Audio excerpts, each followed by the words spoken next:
Morning, sixth grade. It is Wednesday. We are halfway through our week, so that's exciting. Couple of things before we start our day today. I am really wanting to begin our end of the year activities. It's going to be totally different than what I've ever done before for end of the year activities.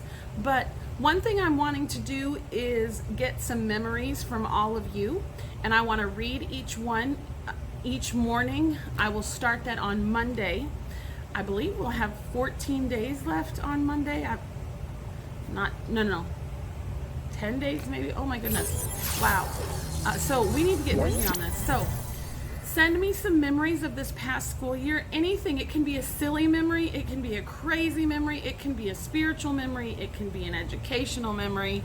Whatever it is, I want to know your memories of this past year other than, well, you can send in this COVID-19 because it's certainly something we will never, ever, ever, ever, ever forget.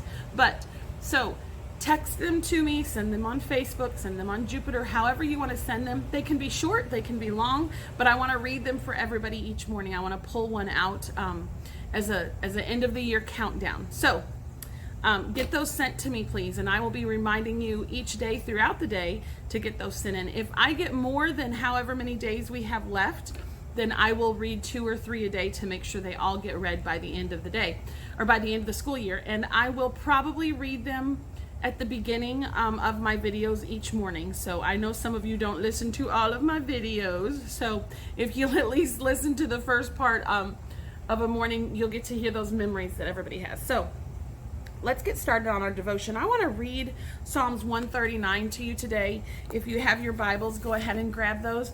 It is not the King James Version, but I want to read it with you, and then I want to talk to you just for a minute about it because it kind of ties in to our health lesson today. So I want to kind of wrap this in with that as well. So Psalms 139. Before I begin, Psalms is a wonderful place to read out of the Bible if you are wanting to help quench your thirst for God that we talked about earlier in the week. It is such a wonderful book in the Bible, a calming book, a book of poetry, a book of songs, and it just really helps ease sometimes those frustration feelings inside, those anxious feelings inside. So if you're feeling that way, grab your Bible, read some of Psalms, and you will see a difference, I promise. Psalms 139. O Lord, you have searched me and known me. You know my sitting down and my rising up. You understand my thought afar off. You comprehend my path and my lying down, and are acquainted with my ways. For there is not a word on my tongue, but behold, O Lord, you know it all together. He knows everything that we say. You have hedged me behind and before. That means he has protected us and laid your hand upon me. Such knowledge is too wonderful for me. It is high, I cannot attain it. Where can I go from your spirit? Or where can I flee from your presence? Listen to this. If I ascend into heaven, you are there. If I make my bed in hell, behold, you are there. If I take the wings of the morning and dwell in the uttermost parts of the sea, even there your hand shall lead me, and your right hand shall hold me. If I say, surely the darkness shall fall on me, even the night shall be light about me. Indeed, the darkness shall not hide from you, but the night shines as the day. The darkness and the light are both alike to you. He is never going to leave us. He is never going to forsake us. We cannot run from him. We cannot hide from him. He knows where we are. This is the part that kind of ties into our health that I want to talk a little bit about. For you formed my inward parts. You covered me in my mother's womb. I will praise you, for I am fearfully and wonderfully made. Marvelous are your works, and that my soul knows very well. My frame was not hidden from you when I was made in secret and skillfully wrought in the lowest parts of the earth. Your eyes saw my substance being yet unformed. This is telling us that the Lord knew you and that you were a living human being, even in your mother's womb. And in your book, they all were written, the days fashioned for me, when as yet there were none of them. I love these verses here. How precious also are your thoughts to me, O God. How great is the sum of them. If I should count them, they would be more in number than the sand. When I awake, I am still with you. I love that. That chapter actually continues on a couple more verses, but I'm going to stop there. But I love that verse. It tells us that he's never going to leave us. He always knows where we're at. We cannot run away from him. I think sometimes maybe when we feel like we disappoint him, we want to run and hide. That is not possible. He always knows where we're at. When we're sad and lonely, he knows where we're at. When we're happy and rejoicing, he's there rejoicing with us. It is so wonderful to know that God knew us and watched us while we were being formed in the womb. Our days were already fashioned by him. That's what our verses said today. That means he already knew when we were going to be born and when we're going to pass away from this life. He already knew the decisions we were going to make, either good or bad, the things that we were going to do. They are already written in his book. What a blessing to know that God has a plan for your life. A plan that he has known even before you were born. I love that. So today I want you to remember, I don't want to read the rest of that devotion. Today I want you to remember God has a plan. He formed you. He knew you. There were no mistakes when he made you. He made you just as you are with all of your imperfections. He made you just as you are with maybe some anger thrown in there and maybe some frustration, but he also threw in a lot of happiness and a lot of fun and a lot of love. So everything about you is the way that he has made you, and so we want to be the best that we can possibly be because he has a great plan for us. Let's bow our heads. Jesus, I thank you for a brand new day. Lord, I thank you that we are in the middle of our week today. Lord, I ask that you will help my students to concentrate today, to get these things done to the very best of their ability as we prepare these last couple of weeks for school, to move into 7th grade, to move into another level of middle school. Help my students to comprehend everything that I put before them. Help me as their teacher to do the very best that I can do in this distance learning to help them understand it. I pray that you will touch Sister Maury today. Lord, I'm going to bring her before you each and every day, asking for a miracle in her life. Lord, I'm asking that you continue to touch Natalie's life, touch each and every one of my students and their families today. I love you, Lord. I thank you that you have a plan for my 6th graders' lives. I thank you that you knew them when you formed them. In Jesus' name, amen. And I will see you in, let's do math, of course. 6th grade, before we begin math today, let's do a couple Speedy Sams. Get you tuned up and ready for this arithmetic morning. Here we go. 7 times 3 plus 3 divided by 6 times 3 divided by 3 times 5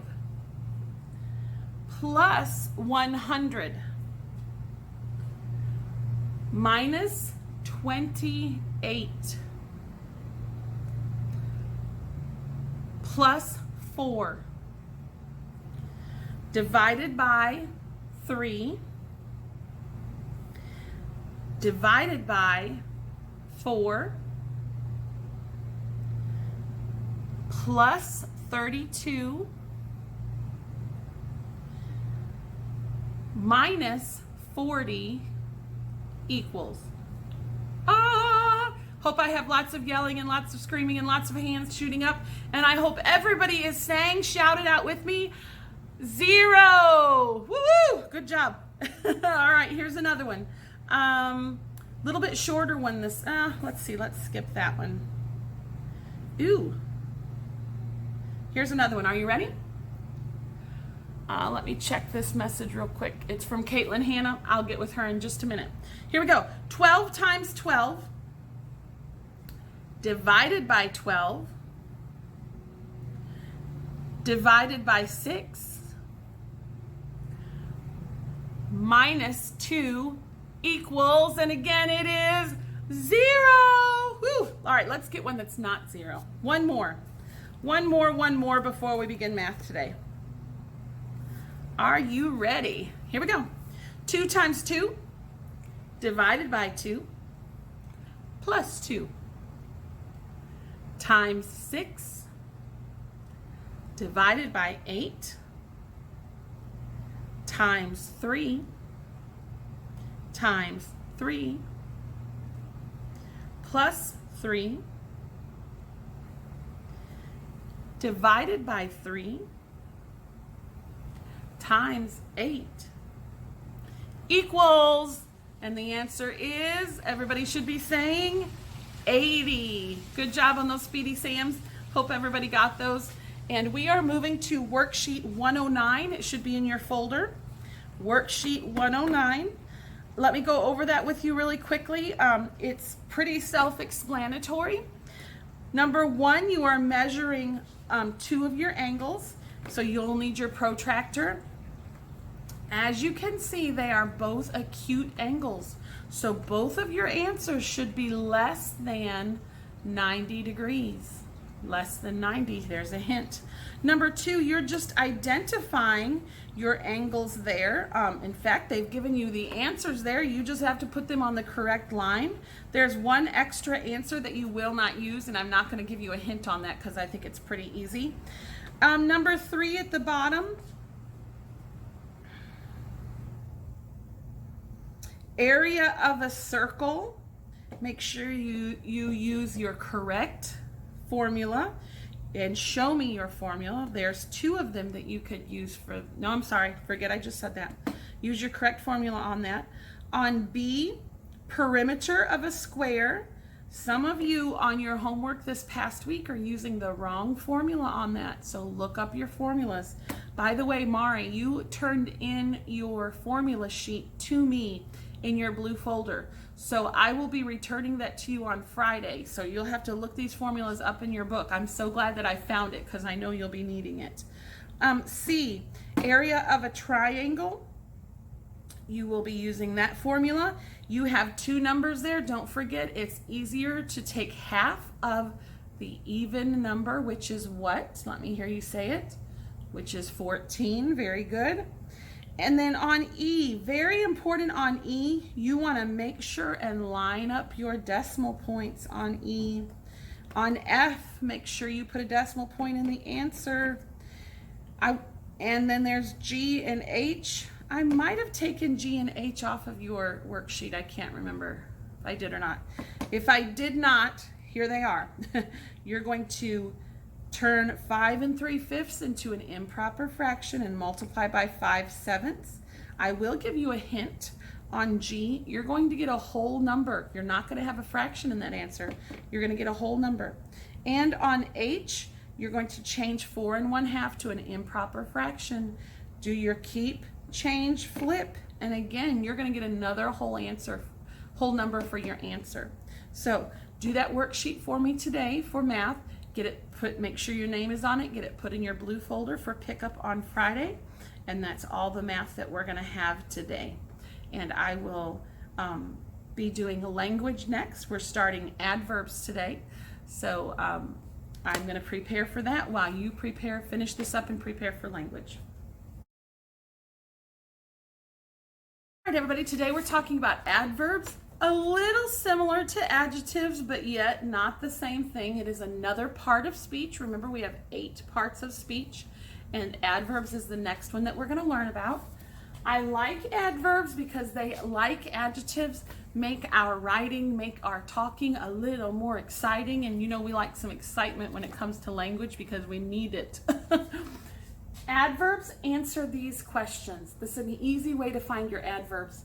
They answer where, when, how often, and to what extent. And what do you think adverbs modify?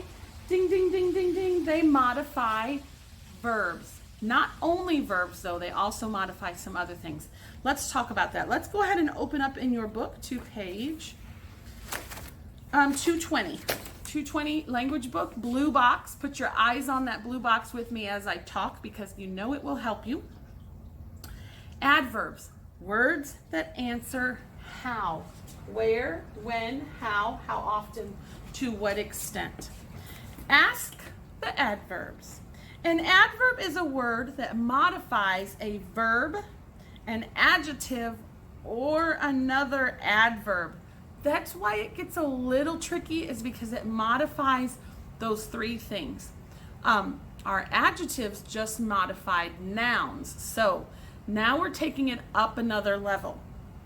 It answers the questions again, where, when, how often, to what extent. Went there. My adverb is there because it answers where. Arrived later. My adverb is later because it answers when. Spoke quietly. How did he speak? It answers how. Seldom loses. How often? Seldom is my adverb. Very good. To what extent? Very. On my story about my car wreck that I had before I was married, a lot of you in your adjective list put very, and I went ahead and left them because I knew we hadn't really talked about adverbs yet. But very is always going to be an adverb because it's going to answer the question, to what extent. How good was it? How dangerous was it? How delicious was it? It was very delicious. How beautiful is she? She's very beautiful. How handsome is he? He's very handsome. To what extent is he handsome? Very. So very is always going to be an adverb. Let's go on down. The words not and never and the contraction N''T are always adverbs and usually modify a verb. There's another easy one for you to remember. I'm going to say that again. The words not and never and the contraction N''T are always adverbs and usually modify a verb. Adverbs modify verbs most of the time. They're generally going to modify a verb. An adverb that modifies a verb may be before or after. It does not have to just be before. It might be in the middle of a verb phrase that it modifies, or it might be at the beginning of a sentence. Nowhere near the verb, it modifies. That's when we get out our magnifying glass and we go on a hunt for our adverbs. The easiest way to hunt for your adverbs is by asking these questions: where, when, how often, and to what extent. Here's a couple examples, and I really hope you're following along. Christian often speaks of his vacation in Wyoming. Often is my adverb. When does he speak of it? Often. My verb is speak. It's modifying my verb speaks. Here's the next example. Christian speaks often. Now my adverb is after my verb. Later, after much hard, I skipped one. Matthew, you're in our book. Matthew will not ride the bus today. My adverb here is not, and it's modifying my verb of will ride. And look, it's smack dab in the middle of my verb here of will ride. So as you can see, an adverb can be anywhere in your sentence. You must hunt for it. You must be a detective looking for your adverbs.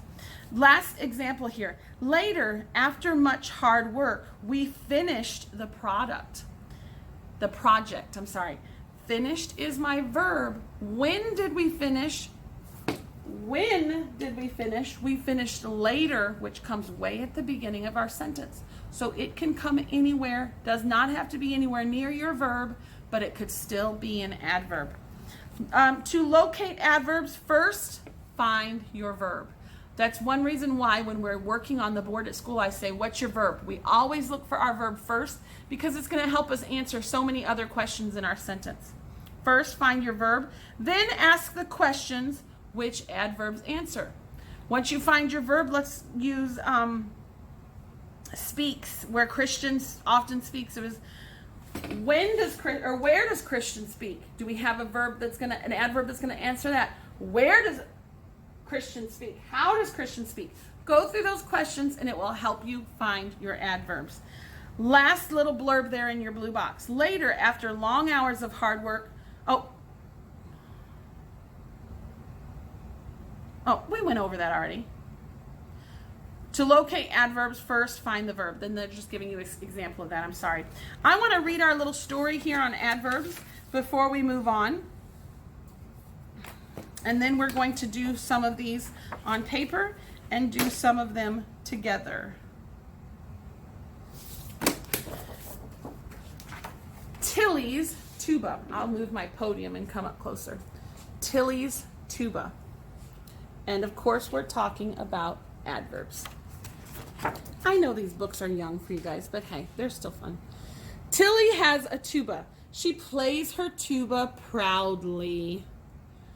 This book has a lot of adverbs. Do you know what an adverb is? Yes, we do. Our adverbs answer the questions where, when, how often, and to what extent. Her little fish there, look at him. He's covering up his little fish ears because her tuba's so loud. Oh, and her cat down here. Brianna has cats. Her cat has cotton in his ears because she's playing it so loud. That's cute. Okay, next page. She plays enthusiastically. That's our enthusiastically is our adverb. An adverb is a part of speech that modifies or tells you more about a verb, adjective, or another adverb. Some adverbs tell you how something is done. She plays her tuba loudly. How does she play her tuba? Enthusiastically and loudly. And they all have on earmuffs or cotton. Even the people in the picture are frowning because it's so loud.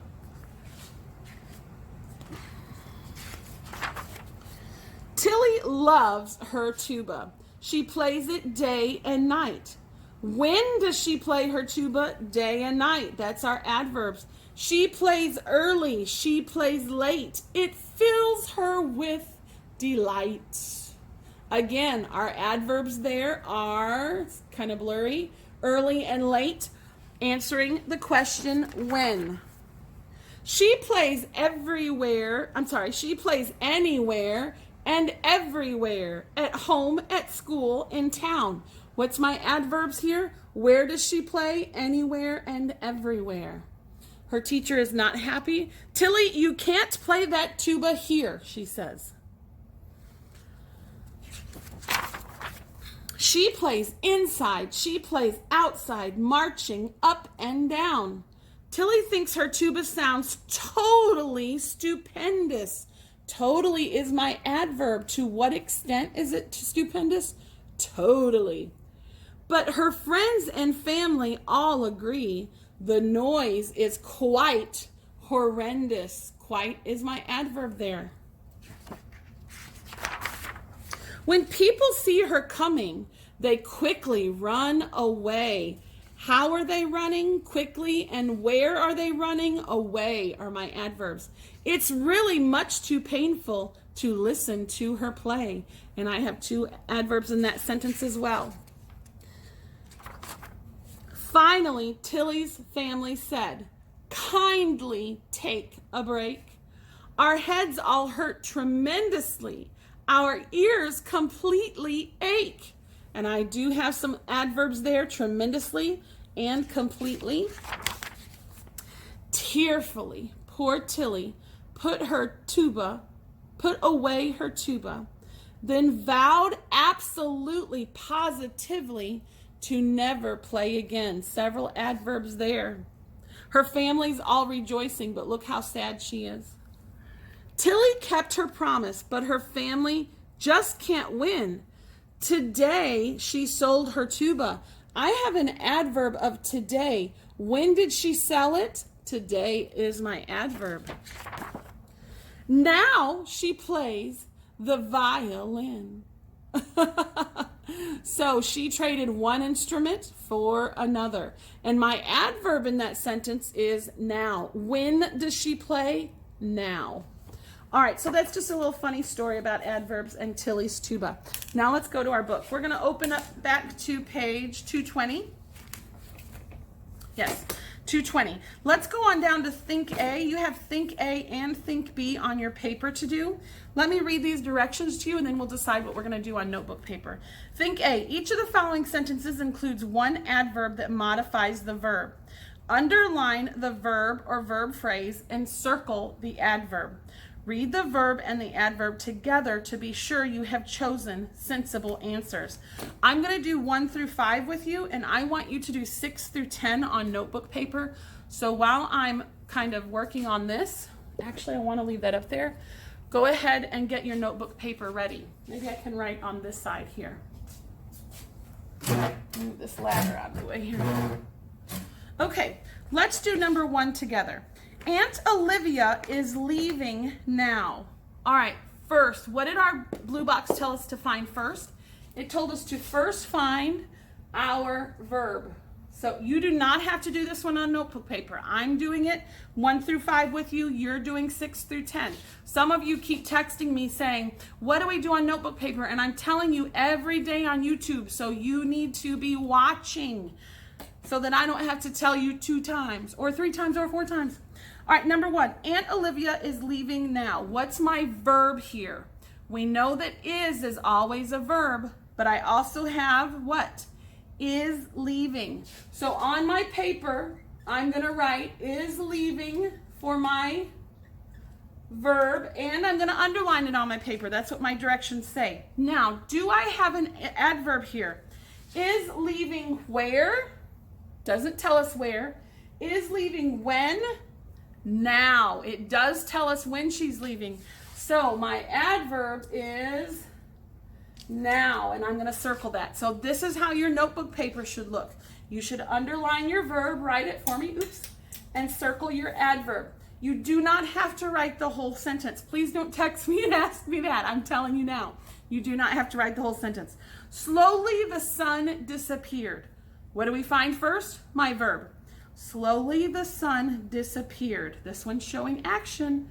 Can you disappear? Yes, you can. Disappeared is my verb.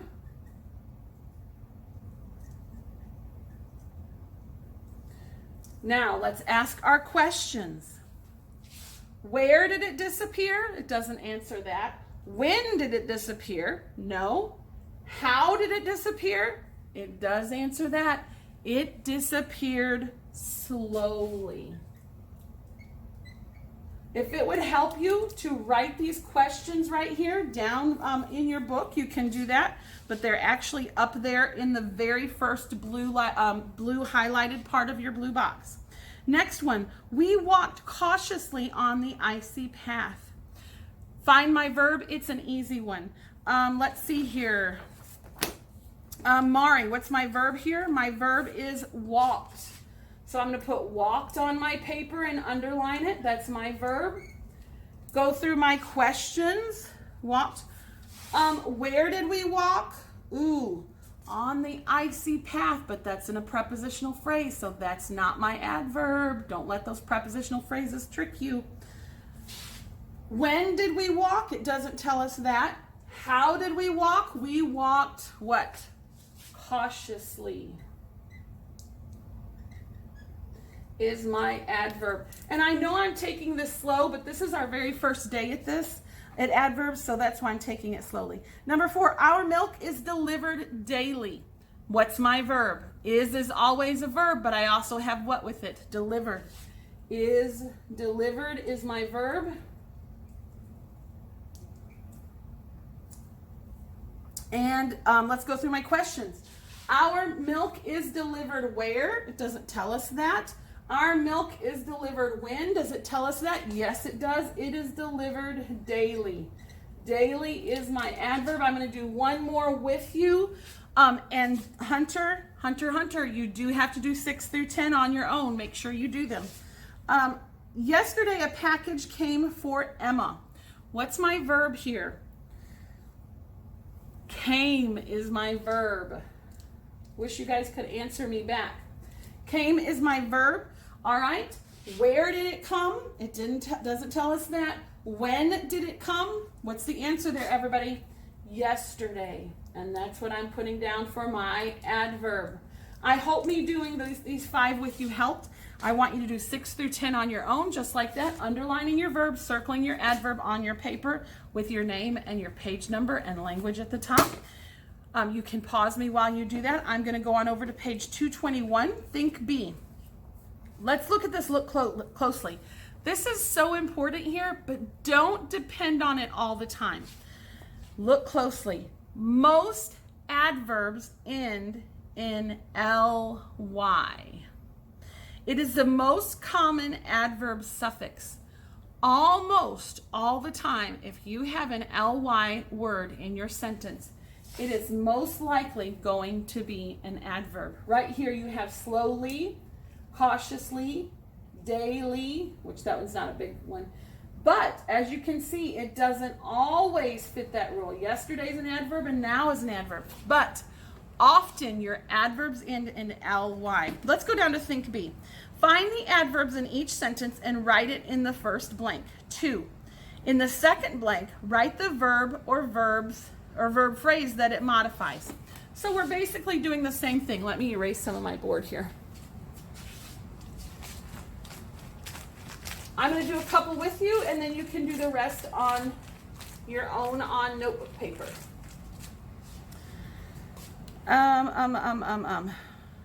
Number 1, we often travel to New Jersey. All right. I'm going to do, let's see, I'll do 1, 2, and 3, and you can do 4 through 10 on your notebook paper. We often travel to New Jersey. What's my verb here? My verb is travel, so they have adverb up here, and then they have verb modified. So if you want to do it that way, you can. You don't have to. Just give me the 2 answers on the line. Actually, you might want to do that so I'll know that you know which one is your verb modified and which one is your adverb. Ugh, this distance learning is frustrating. Number 1, what is my verb here? My verb is travel. My verb modifies is travel. So let's go over our questions. Where do we travel? To New Jersey. But think about that. New Jersey is what? It's a person, place, or thing. So it is a noun. So it's not going to be your adverb. What's our next question? We often travel when to New Jersey. Oh, I just gave it away. We often travel to New Jersey. When do we travel? Often is my adverb there. Now, put your adverb together with the verb modified and it should make sense. Often travel, does that make sense? Yes, it does. Let's go on down to number 2. I'm taking up too much time in language today. I'm talking too much. The crowd cheered wildly. What's my verb here? I hope Lavinia's shouting out that my verb is cheered. Now let's go over my questions to find my adverb. Where did the crowd cheer? When did the crowd cheer? How did the crowd cheer? The crowd cheered wildly. What's the other way that you could know that wildly is an adverb? It ends in ly, but as I said, not all of them do. Last one I'm going to do with you, and I think most of you are getting the hang of this. Number 3, Joshua leaned back in his chair, and if his teacher was Sister Preston, she would say, put that chair down or stand up for a while. Joshua leaned back in his chair. What's my verb here? And Jacob is saying that my verb is leaned, which is correct. And Ella is saying that my adverb answers the question, where did he lean? He leaned back. Now, adverbs is one of our parts of speech where you really have to search for it. Your biggest help, find your verb, ask yourself these questions, and that will help you find your adverbs. I want you to do 4 through 10 on your paper. You can do it on the same paper. In fact, it would help me if you did it on the same paper as you did 220. That is the end of language for today. And we are going into reading next today. And then from there, we'll be going into history. We will be having health last today. So I will see you in a few minutes in reading. We are going to move into reading first today. You have Read and Think 37 to do, and read pages 109 to 110. Let's open up to that. 109 to 110.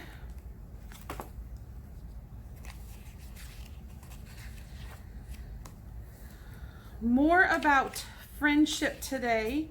Yesterday we talked about companions, and wow, I loved that. I love that reading. It's just has so much good stuff in it. I just wanted to talk about it and talk about it. Today you're going to read about the art of friendship, and I'm going to read that one with you, and also today you're going to begin Joe's sacrifice. This is from, this is the Joe that is from Little Women. It is a classic story. Many of you have already read it, especially girls. Some of my girls have watched the movie, I know. It is a fantastic movie.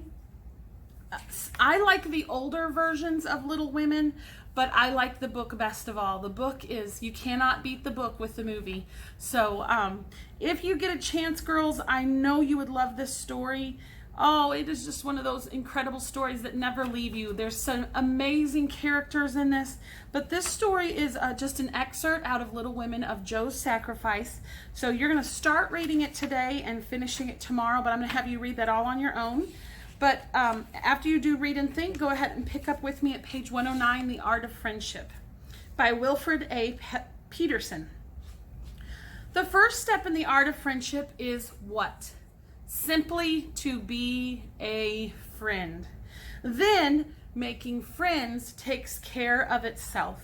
To be a friend, a man should start by being a friend to himself, by being true to his highest and best, and by aligning himself with the enduring values of human life that make for growth and progress. Wow, they're just opening up with a bang here. Awesome, amazing stuff. To be a friend, a man should strive to be like the shadow of a great rock in a weary land, to be a source of refuge and strength to those who walk in darkness. To be a friend, a man should strive to lift people up, not cast them down, to encourage, not to discourage, to set an example that will be an inspiration to others.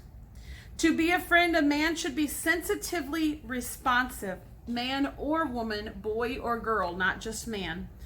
Sensitively responsive to the dreams and aims of others, and should show sincere appreciation for the contributions others make to the enrichment of his life. To be a friend, a man should practice the companionship of silence. What do you think that means? To me, that means sometimes we just need to listen to our friends. Sometimes we don't always have to have the right thing to say or something funny to say. We just need to be a good listener to our friends sometimes. And the magic of words that his speech may build and not destroy, help and not hinder. To be a friend, a man should be himself. And he should be done he should be done with hypocrisy, artificiality, and pretense. That means you should be finished with those things. You can't have those things in your life and be a friend. He should meet and mingle with people in quiet simplicity and humility. To be a friend, a man should be tolerant.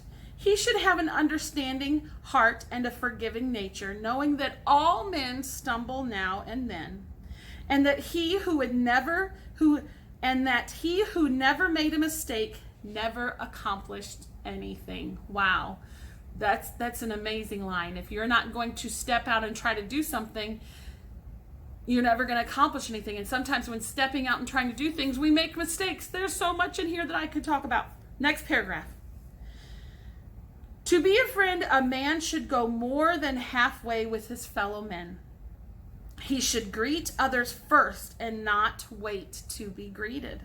He should radiate a spirit of overflowing goodwill.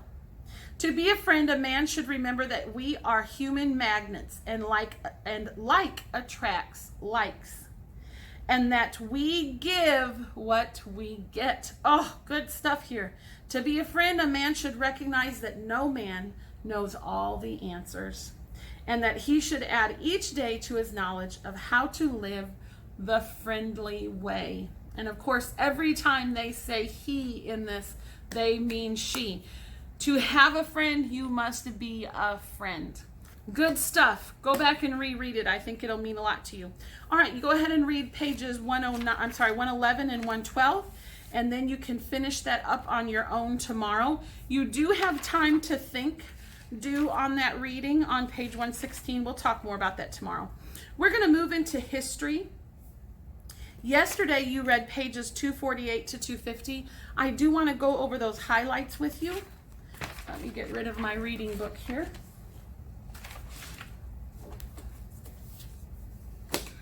Speaking of reading, I looked over some of your pictures that you drew of our wolf story. Some of you put some great effort into those. Others of you, I'm not sure. I'm going to show them tomorrow. I'm going to show everyone's reading pictures except for Lavinia's. She specifically asked me not to show her drawing because I guess she doesn't like it. I liked it. She does not like it. So I am going to obey her request and not show her drawing tomorrow, but I'll show you everybody else's tomorrow. All right, we are opening up to page 248, and I'm on 258. No surprise there, is there, everybody? 248, and you started at the Civil Rights Movement. We talked about Dr. Luther King Jr. earlier in the year. I think February is when we talked about him last. Let's go ahead and go to the second column there on page 248. You'll see his name highlighted, Dr. Martin Luther King Jr. Highlight his name, and then go on down a couple lines you'll see and highlight this. A civil rights campaign that soon spread nationwide. As a result of Dr. Martin Luther King Jr.'s efforts and the efforts of many others, Congress passed legislation that guaranteed voting, housing, and job rights for ethnic minorities. This legislation became known as the 1964 Civil Rights Act. Very important act for civil rights. Please highlight all of that there. I did get a message from, I believe, Brianna this week, and she wanted to know why you were all highlighting when I wasn't actually giving you tests and quizzes, and if you weren't going to use these books next year. And no, you will not be using these books next year. You will have brand new books. But I'm still having you highlight because I am sending your tests and quizzes home still, only they're just a homework grade. But it will help you find those answers, and because we highlight all those answers so you can get those pages done quicker with these highlights. So that's why I want you to highlight, because that'll help you out. Also, we don't have any more highlights on this, but wow, Rosa Parks, she's an amazing lady. She was an amazing lady, right above Dr. Martin Luther King. I want to read that very quickly. I know you read it on your own, but I want to read it just because she's amazing to me. Rosa Parks, just a year after the Supreme Court's important decision, Rosa Parks, a black American woman in Montgomery, Alabama, refused to give up her bus seat to a white passenger. This was a violation of the city's segregation laws, and Rosa Parks was arrested. So did she break the law? Yes. Why do I think she's great? Because Rosa Parks stood up for what she believed in, and the law was not right. It was not right at all. No man or woman is better than any other man or woman because of color, and no man should have to give up their seat for another person just because of color. And so even though she did break the law and she was arrested, she stood up for what was right. And she began to let others see that they could stand up for themselves as well. And I believe that she was the beginning of the civil rights movement. And maybe if it wasn't for her making that act of standing up for herself when she did, the civil rights movement might not have started when it did. But I believe she was the beginning of it. A group of black Americans in Montgomery responded by organizing a boycott in which they refused to use the city bus system. In 1957, the Supreme Court ordered Montgomery to desegregate its bus system, allowing all passengers to be treated equally, just as they should have been treated. Go Rosa Parks. Proud of you for standing up for yourself. All right, so we are going over, I'm already seeing that my phone battery is going down quickly today. What in the world? You don't have any more highlights on 249. You do have one on 250.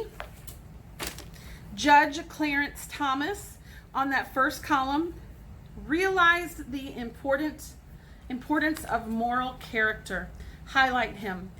And that also has to do with,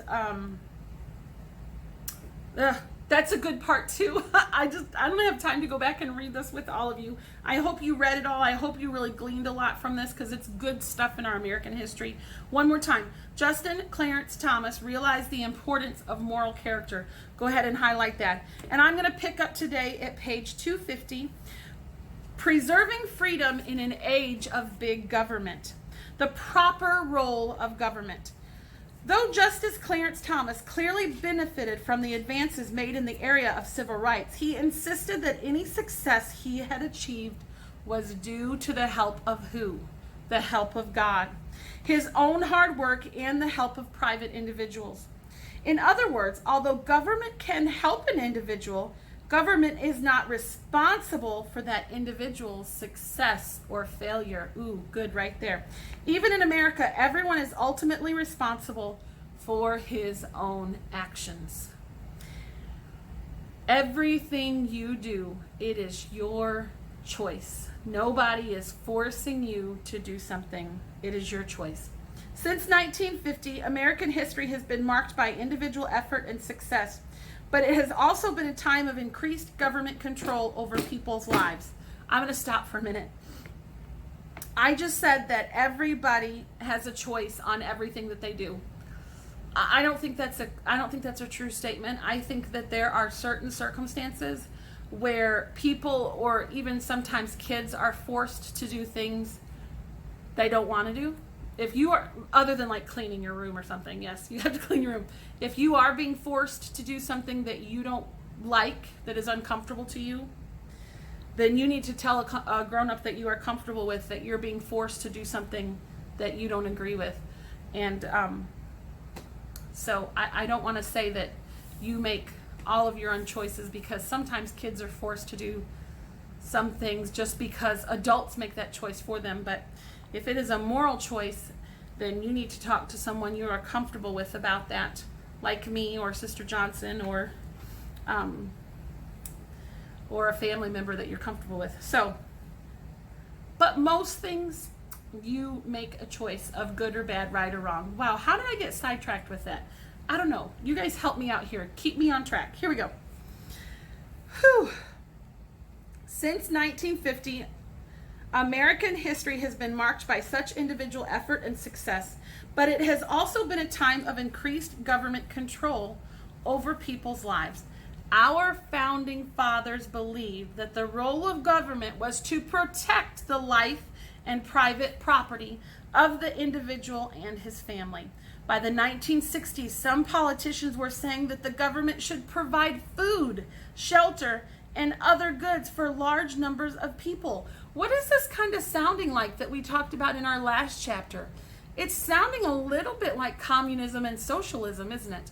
And no, that's not what we want for the American people. They are usually echoing, here we go, the words of communist and socialist leaders. Rather than encouraging people to be responsible for their own well-being, these politicians made many people entirely dependent on the government, gradually taking away their self-respect, initiative, and civil liberties. People could no longer make certain decisions for themselves without government dictating their choices. That is not a free government. I keep losing my spot because I keep getting excited here. Because money for government handouts must come from working citizens, millions of hardworking Americans faced higher taxes. Thus, private individuals had less money to invest in the nation's economic future. Last paragraph of this part. As you study the political events from 1950s to the 2000s, look for ways that government policies helped or hindered the well-being of the Americans. And that's what we're studying from now till the end of the year. is the political events from the 1950s to the 2000s. President Eisenhower, peace through stink. Ooh, not peace through stink. No, not that at all. Peace through strength. Dwight Eisenhower was our president. There's a picture of him down there. Oh, goodness. Alliances for freedom. I haven't had my afternoon coffee yet. That's part of the problem. General Dwight David Eisenhower. You will hear of him in history as Dwight D. Eisenhower, a commander of the Allied forces in World War II, was elected president in 1952. President Eisenhower's main goal was to ensure American economic prosperity while building up our defenses against communism. That's a good thing. The Soviet Union had enslaved all of Eastern Europe. Highlight this until I tell you to stop. To prevent the spread of communism to the West, Eisenhower strengthened the military alliance of the North Atlantic Treaty Organization, which we call NATO. Stop highlighting there. This was an alliance of Western European nations, Canada, and the U.S. against what? And I heard you say communism. Let's go on down. Advances for a strong America. Under President Eisenhower, free enterprise thrived. The economy prospered. Unemployment was low. Americans' average income increased. That means people were making more money and almost everyone had a job. Great roadways were built, and the interstate highway system was linked together across the country. Therefore, you could get on one highway and drive from East Tennessee to West Tennessee to Arkansas and so on. The completion of the St. Lawrence Seaway, which we learned about at the beginning of the year, promoted close relationships between the U.S. and Canada by opening up the Great Lakes region to ocean shipping. These government projects were built by private enterprise. The prosperity of private businesses also made it possible for our government to develop atomic weapons with which to protect us, the free world, from who? From the communists of Soviet Union and China. Triumphs in space. In addition to weapons, the success of private businesses and private research supplied President Eisenhower with the tax revenue and knowledge necessary to bring the United States into the space age. The National Aeronautics and Space Administration, which we know as NASA, started in 1958 and soon launched America's first satellite to put the first astronauts into space. Highlight until I tell you to stop. The first American to fly in space was, you all know this from science, Mr. Alan B. Shepard Jr. in 1961. And you know this also from science. In 1962, John Glenn became the first American to orbit the Earth, and keep highlighting, and you definitely know this. In 1969, Neil Armstrong became the first man to walk on the surface of the moon. Stop highlighting there. Much of NASA's effort was motivated by the need to strengthen American defenses against communism. Through space-age weapons technology, but many peaceful uses, especially in computer software, were also developed, which were a huge lead up to what we are experiencing today in our computer technology. Let's continue reading. John F. Kennedy, A New Frontier. One of the most beloved presidents of the U.S., of the United States, for people nowadays.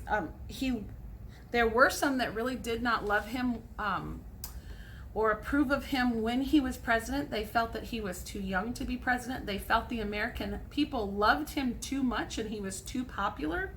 So that's a little bit of the mystery behind his assassination. We all know that John F. Kennedy was one of our presidents that was assassinated. Let's go ahead and pick up there. John F. Kennedy's New Frontier. Prosperity without hard work. When President John Fitzgerald Kennedy took office in 1961, he represented the liberal members of the Democratic Party. A liberal in modern America is a person who endeavors to break away from traditional beliefs and values. Because liberals often seek freedom from personal responsibility, they believe it is the government's responsibility to provide for people's everyday needs. Now, we have Democrats and Republicans. We've talked about those differences before.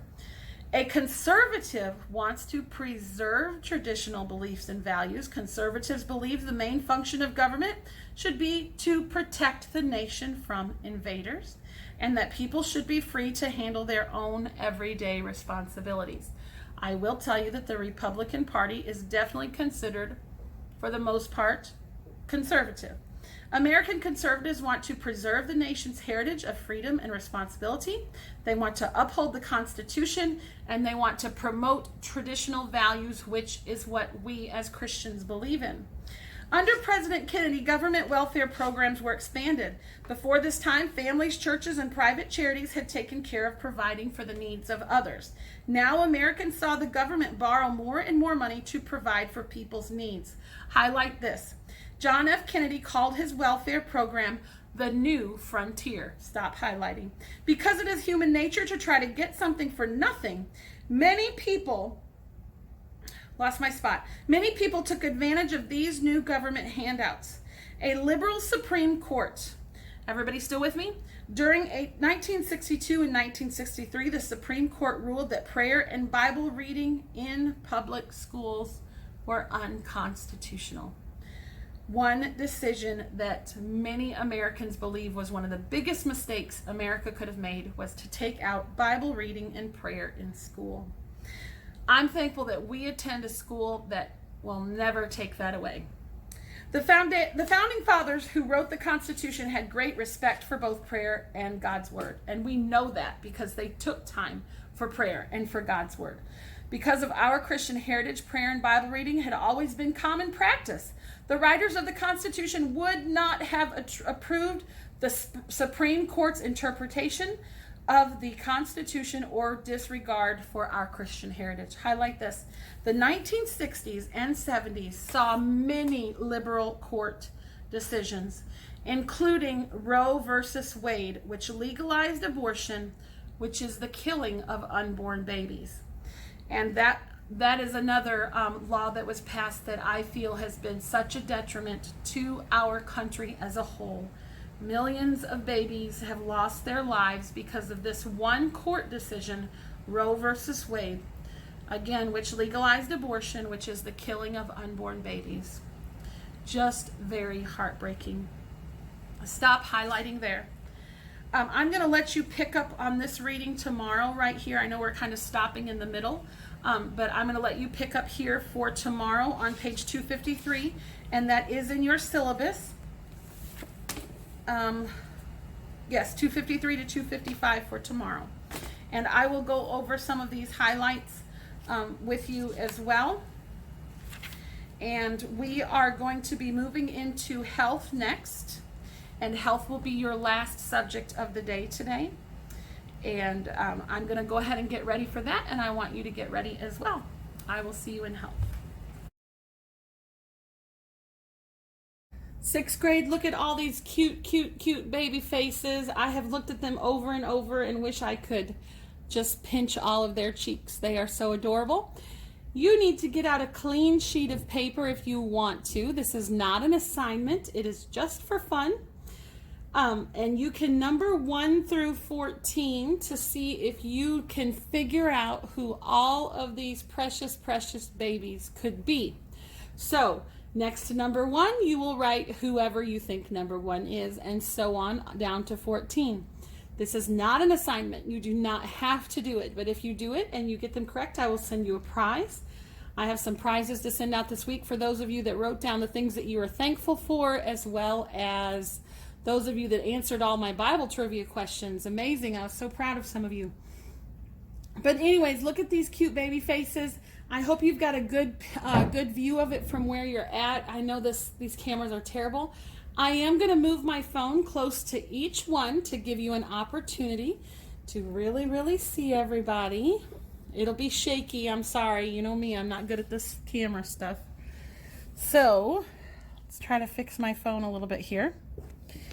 Here is number 1. Look at that sweet, sweet baby with her tongue sticking out. Isn't that the cutest? Number 1, who do you think that is? Take a guess. These are all people in our classroom. Number 1. Number 2, up here is a precious baby with her Easter basket. Adorable, beautiful little dress on and curls. Who do you think that cutie is? Going down to number 3, right here is number 3. Another pink little headband like number 1. Look at those big eyes. So precious. Uh-oh, I'm losing my poster here. If I love anything, I love baby pictures. Oh, sorry guys. Next, we'll go to number 4. If this is not the cutest thing I have ever seen, look at those chubby cheeks. Oh my word, so cute. Number 4. Going down here to number 5. Oh, I'm trying to get close there. I know these are so blurry. Number 5. Anybody know who that might be? Number 5. Number 6 is over here with Santa. This pretty baby girl, she's looking up at Santa like she just trusts him. That's so cute. Either trusts him or doesn't trust him, one of the two. Try to go a little bit closer without getting blurry. Number 6. Number 7. Look at this little boy. He has his precious little hands clasped and he's looking up. Looks like he's praying. Oh, that is so cute. I love babies. And number 8. So that's number 7. Number 8's another little girl with bear piggies. And look at those big eyes. Oh my word. Absolutely gorgeous. This baby should have been a Gerber baby. She is beautiful. Number 9. Where's number 9? Oh, Mr. Handsome Schmansome down here, number 9. Is that not the cutest? His little hands clasped. So precious. Am I blurry when I get close? I am. So sweet. Number 10. Oh my goodness. Number 10. One of my boys had the same exact little outfit. Says thank heaven for little boys. Look at that baby boy. So cute. Reminds me of somebody's smile in class today still. Number 11. Sweet baby girl. Trying to get a better picture of this. Maybe if I do this. I don't know. Am I blurry still? Number 11. Big dark eyes. Strawberries on her clothes and the bib. So cute. Okay, let me put this back down. One more time. Those big eyes, that's your clue right there. 11. Where's 12? 12 over here. Adorable. Her mama sent me this picture. Sorry, I lost it. We're starting again. Who is number 12? So precious. Ah, my camera is just not. There we go. Number 12. And number 13. Oh, this baby is a brand new baby right here. Number 13. Tiny baby, so sweet. Dark hair, dark eyes, giving you a clue. Look at those beautiful eyes. So sweet. Number 14 is our last one. Look at this adorable baby. Oh my goodness. Cuteness overload. Number 14. Who is 14? So let me see how you guys do on our cutest little baby face pictures.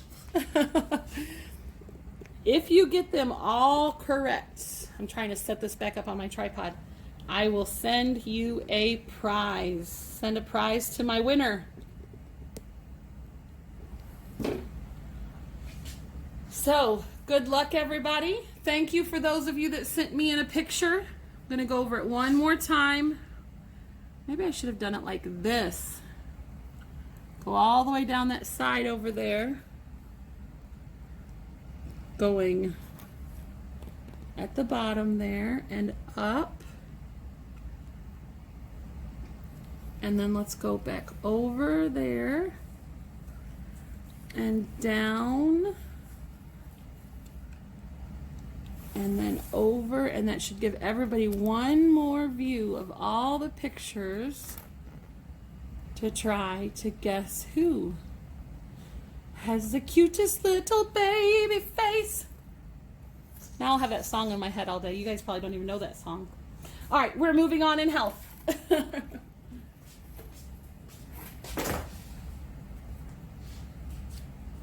I'm coming. We're starting a brand new chapter, chapter 3. I'm going to move my tripod back. The joys of distance learning.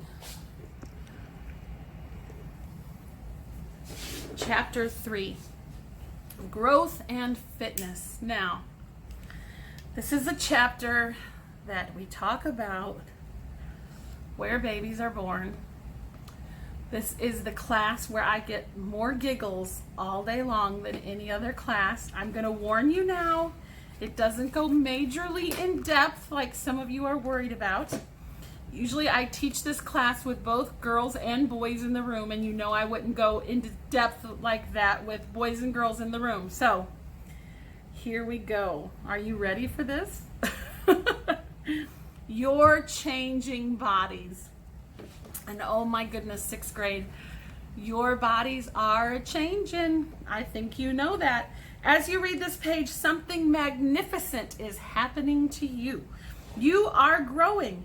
You may not be able to feel or see this growth taking place, but you are growing nonetheless. Just the other day, I was looking at pictures of all of you, not baby pictures, but I was looking at pictures of you from the beginning of the year. It is unbelievable how much you have already changed since the beginning of the year. 6th grade is one of the years where you will change the most, and this year many of you certainly have. You have been growing since the day you were made in secret inside your mother's womb, and we read that today in our devotion time. I hope you got to listen to our devotion. But what makes your body grow? As you learn about this amazing process and how it all began, remember to thank God as David did in Psalms 139:14. I will praise thee, for I am fearfully and wonderfully made. Marvelous are thy works, and that my soul knoweth right well. I'm going to grab something. Be patient with me.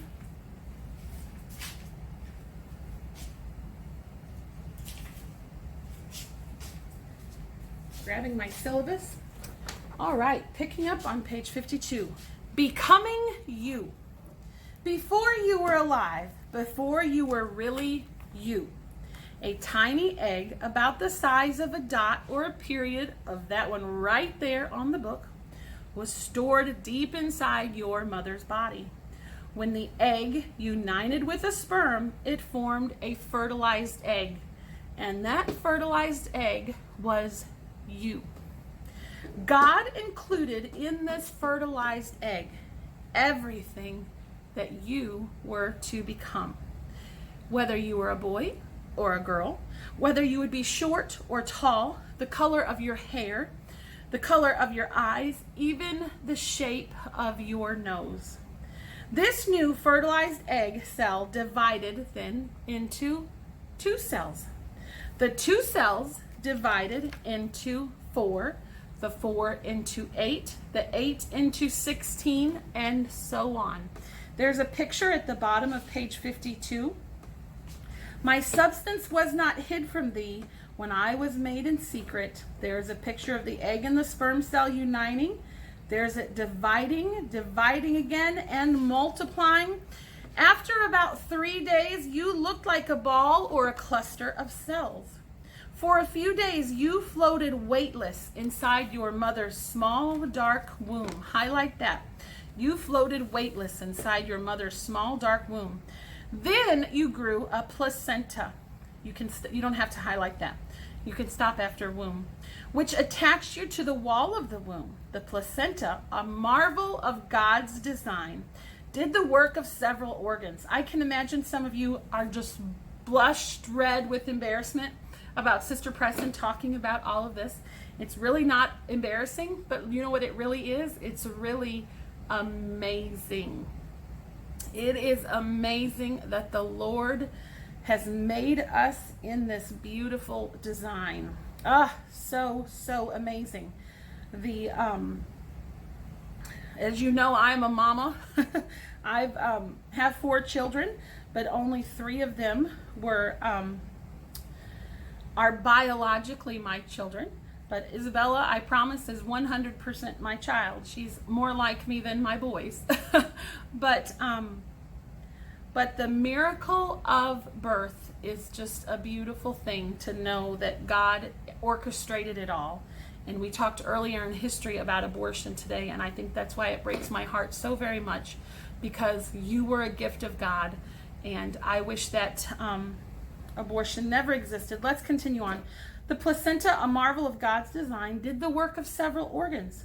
As blood from your mother's body flowed through the placenta to you, highlight this. The placenta functioned as kidneys, filtering waste from your blood. Keep highlighting. The placenta also served as your lungs, exchanging your carbon dioxide for some of your mother's oxygen, and an intestine, which absorbing nutrients from your mother's blood. And stop highlighting there. So for those of you that say you wouldn't be here if it wasn't for your mama, that is the truth. You didn't need to breathe air or eat food. Your mother breathed and ate for you. About 25 days after your life began, a cord called the umbilical cord developed. This cord was your lifeline. Highlight this. Oxygen and nutrients from your mother's blood now pulsed from the placenta through the umbilical cord into your blood. Stop highlighting. You continued to grow longer as the cells divided. A big round bulge appeared on one end. Guess what that big round bulge is? It's that big smart head and brain in there. That was going to be your head. It was large enough to allow room for your rapidly growing brain. The other end of your body was thin and curved. With your head so much bigger than the rest of your body, you looked something like a comma. You know our commas in language? At 4 weeks, you still had no bones, but tiny bumps of cartilage were starting to bulge where your arms and legs would form. The beginnings of your nose and cheeks were taking shape. Your skin was very thin, and under the skin, your heart was beating a gentle rhythm. Your heart had already been beating for about a week, and it is the most precious sound you could ever imagine. Fresh, warm fluid flowed regularly into the womb to keep you comfortable and well cushioned from bumps and falls, just as if you were floating in a water-filled balloon. You had been growing for 6 weeks now, and you were nearly 1/2 inch long. And by now, your mama probably knew that you were on your way. Your arms and hands sprouted out, and your fingers were faintly visible. Your legs and feet were less recognizable, looking somewhat like little paddles. The beginnings of your outer ears could be seen, and the chambers of your heart were forming. Your lungs and trachea were forming, along with your esophagus and stomach. So many miraculous things happening all at the same time. And your major muscle groups were in place. Here's pictures up at the top of a 5-month baby in the womb, of a 5 to 6 month baby, and then an 8 to 9 month baby in the womb, and that baby is ready to be born. At about 9 weeks, let's go back down to our reading. After you started to grow, you would have fit nicely inside of a tiny nutshell. So all of this happened in your body when you were still this tiny. Amazing. You measured nearly 1 inch long. Think about 1 inch on our ruler, how tiny that is. And all of those things were already developed in your body, your brain and your muscles. Amazing. But you were still so tiny that your mother couldn't feel you moving yet. During this time, your lips formed, and those chubby cheeks that you saw on all those babies began to fill out. And you could open and close your mouth. Gradually, your eyelids formed, sealing your eyes closed. When you had been growing for 12 weeks, your ribs were clearly visible. You now weighed about 1 inch, and now you are closer to about 3 inches long. You could frown at about 3 inches and press your lips together and already make funny faces, which some of you are very good at. When one of your fingers brushed against your lips, you sometimes looked as though you were smiling, but you were actually sucking your lips. From 13 to 16 weeks, you began to grow rapidly, acquiring 3 times the number of muscle cells that you had a month ago. During this month, you grew to nearly 6 inches. That's going to be about half of your ruler.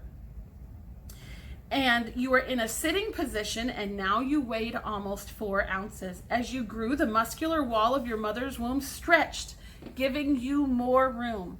Your appearance and your development were also changing. Your hair started to grow.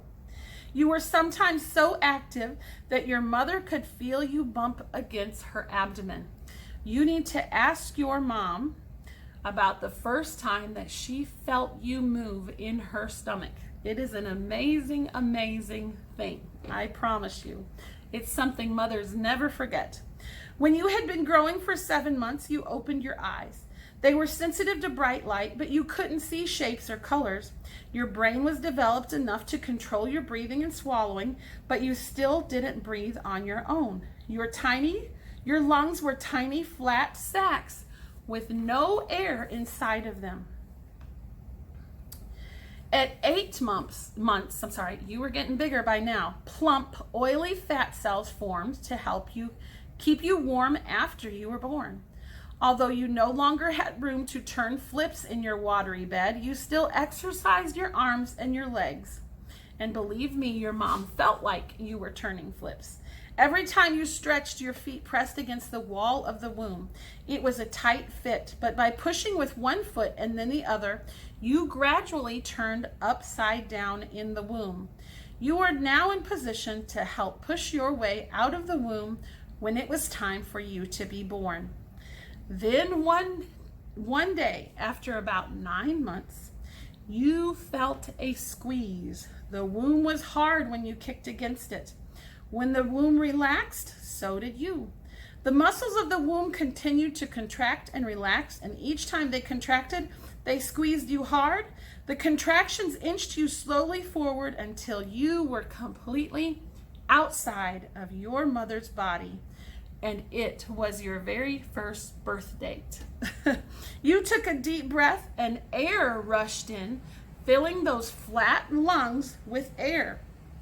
Someone, maybe your dad or a doctor, cut the umbilical cord, and that was a small piece of cord that was still attached to your belly, and it dropped off later when you were about a week old. And your belly button, or your navel, the place where the umbilical cord was connected to you, is your lifetime reminder of your mother's special care for you before you were born. The amazing miracle of birth. We just discussed it. But oh, what an amazing thing that it is. And one thing that I think about when I talk about this, I think of your faces if I was looking out into the classroom. And I know that several of my students in my classroom are adopted. And so maybe your mom was not the mom that gave birth to you, but she loved you just as much. And so you have two special women in your life, that one of them that took care of you until the time your mom got you and was able to take care of you. So what a special thing to have 2 of those instances in your life. But let's go over these questions really quick. There's only 3 of them. Number 1, where you grew and developed inside your mother's body is called what? I said it several times. It's called the womb. Number 2, functioned as your kidneys, lungs, and intestines before you developed these organs. If you'll remember, that's called the placenta. And number 3, the lifeline that transported oxygen and nutrients from your mother's blood to your own is the umbilical cord. And we're going to talk a little bit more about you growing in the coming days. And I should have asked for some pictures as you grew a little bit, just because I'm crazy and I love pictures. But please remember that you are a miracle, that your life is a miracle, and whether you were born to your the mom that you live with now or not, it is still a miracle. And she, I promise you, thinks that it's a miracle. It is definitely a miracle that Isabella was my daughter. She might not have grown inside of me, but the Lord had her waiting for me, just like the Lord had you waiting for your mom and your dad. Very special time, very special time. So I hope you all enjoyed that lesson. I know some of you are nervous about it, and see, I kept it nice and simple. So none of y'all need to worry, you silly gooses. But send me in your paper with your numbers of who you think what baby is which. And I will send you a prize if you're correct. Again, it's not an assignment, so if you don't want to do it, you don't have to. I will see you all tomorrow, which is Thursday. And don't forget Friday, I will not be having any video on Friday this week. So if you want to get your Friday work done early and go ahead and get it put in your folder, you can. That is not a problem, certainly.